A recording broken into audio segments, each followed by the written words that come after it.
काम मिलावे राम को जे कोई जाने राखी। कबीर बिचारा क्या कहे जाकी सुखदेव बोले साख।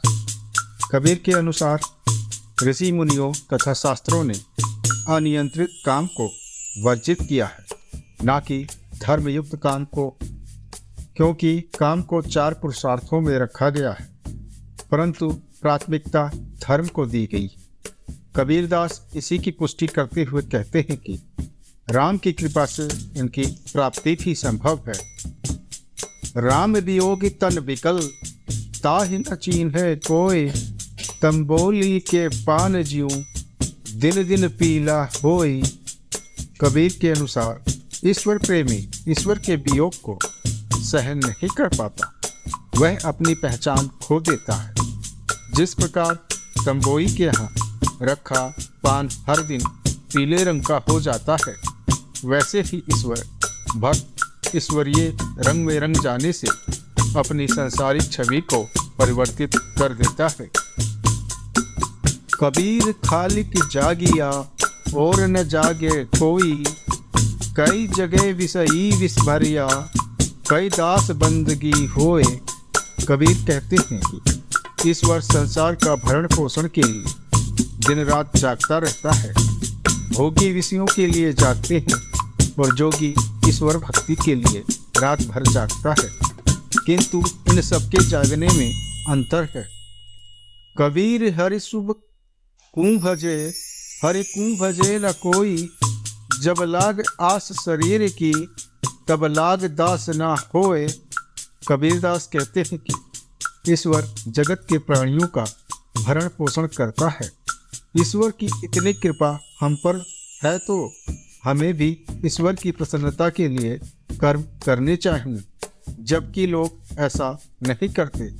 वे सब शरीर को ही आशा आसक्ति में शरीर का ख्याल रखते हुए जीवन बिताते हैं। सिर साटे हर सेविये छाणी जीव की वाणी। जे सिर दिया हरि मिले तब लगे हानि न जानी। कबीर का अभिप्राय है कि अपने विचार बुद्धि ईश्वर को समर्पित करके ईश्वर की सेवा करनी चाहिए, न कि व्यक्ति के रूप में संसारी बनकर, क्योंकि ईश्वर प्राप्ति का यही मार्ग है। ईश्वर इसी प्रकार मिल सकता है। इस प्रकार ईश्वर समर्पित जीवन घाटे का नहीं नफे का सौदा है। जेते तारे रैणी के तेते बैरी मुझ। धड़सूली सिर कंगुरे तऊ न विसारो तुझ। कबीरदास ईश्वर निष्ठा की प्रकाष्ठा को प्रस्तुत करते हुए कहते हैं कि आकाश में तारों की संख्या के बराबर संसार में शत्रु हो और धड़सूली पर हो, सिर किसी किले के कंगूरे पर हो तो भी ईश्वर का विस्मृत नहीं करना चाहिए। आपा मेटियां हरि मिले हर मेटियां सब जाए। अखत कहानी प्रेम की कहवा न को पत्ताए।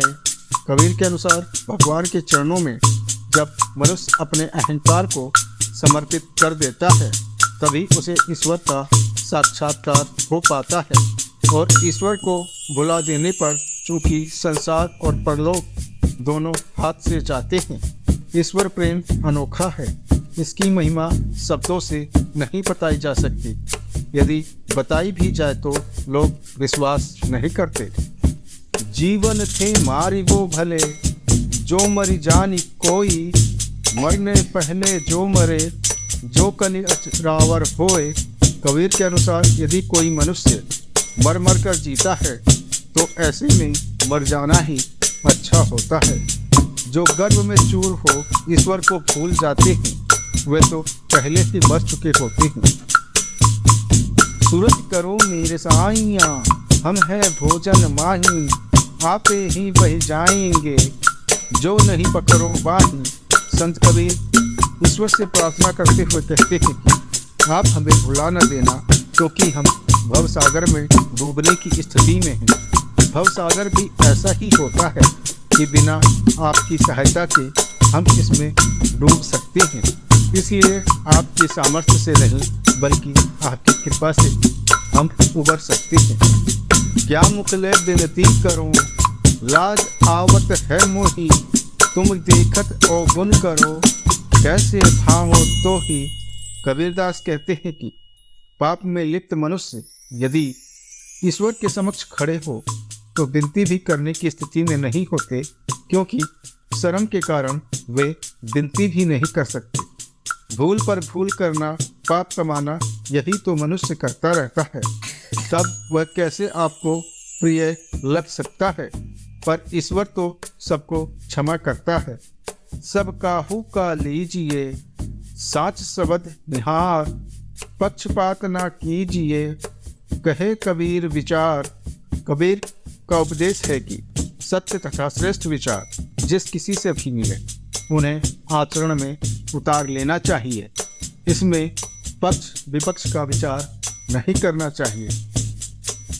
माया तजी तो क्या भया, मानि तजी ना जाए, मानि बड़े मुनिवर मिले, मानि सबन को खाए।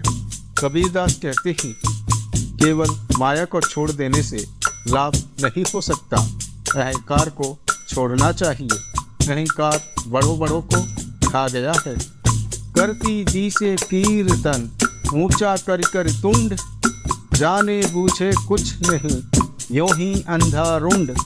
कबीरदास कहते हैं कि जो लोग ऊंची गर्दन करके कीर्तन के सब जीव से ऊंचे स्वर में बोलते हैं और जानते नहीं कि जो कह रहे हैं उसका अर्थ क्या है, ऐसे लोग अंधे तथा बिन सिर वाले मनुष्य हैं। पोथी पढ़ जग मुआ, पंडित भया न कोय, एक आखर प्रेम का, पढ़े सो पंडित होए। कबीर के मनोता अनुसार केवल पुस्तकीय ज्ञान से ईश्वर को नहीं जाना जा सकता, क्योंकि ग्रंथों को पढ़ने वाले ने कभी इस प्रकार ईश्वर को नहीं पाया। किंतु जो भी ईश्वर